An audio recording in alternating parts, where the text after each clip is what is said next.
Man, what's with all these players getting hurt? It's really getting bad.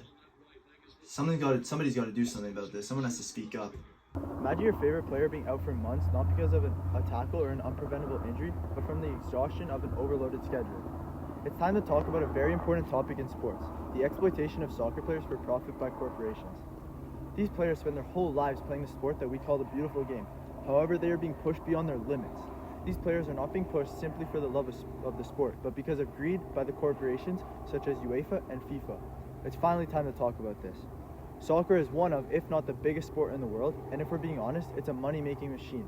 From Champions League nights to midday league games every weekend, soccer games bring in tons of revenue from ads, broadcasting, team merchandise, and sponsorships.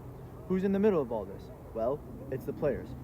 While these companies are bringing in all this money, the players are being injured and overworked to the point many are out for an entire season, such as in the 2023-2024 year, an increase in injuries saw some of the biggest names in soccer out with torn ACLs, such as Neymar, Gavi, Carvajal, and very recently, one of the best players in the world, Rodri.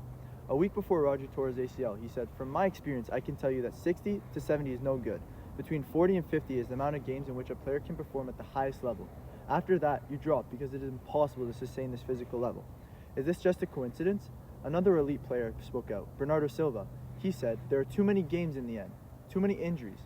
We start the new season in a month's time, and I'm certain we are not going to be 100% ready." Player schedules are crammed with weekend games, midweek games, international games, and they're just expected to perform at a top level every time. Players' health and well-being is on the line, and what do they get in return? You could argue that they are professional athletes being paid millions of dollars, but let's not forget, they are humans too. The exhaustion and overuse of the body can take a huge toll on them mentally. At what point do we stop seeing the players as puppets used for our entertainment and start seeing them for the athletes and people that they are? When will UEFA and FIFA start putting their players' well-being first before the money? If things don't change in the future, we can see a change in the sport for good. It's time to wake up and talk about this issue in soccer, not just for the sport, but for the players as well.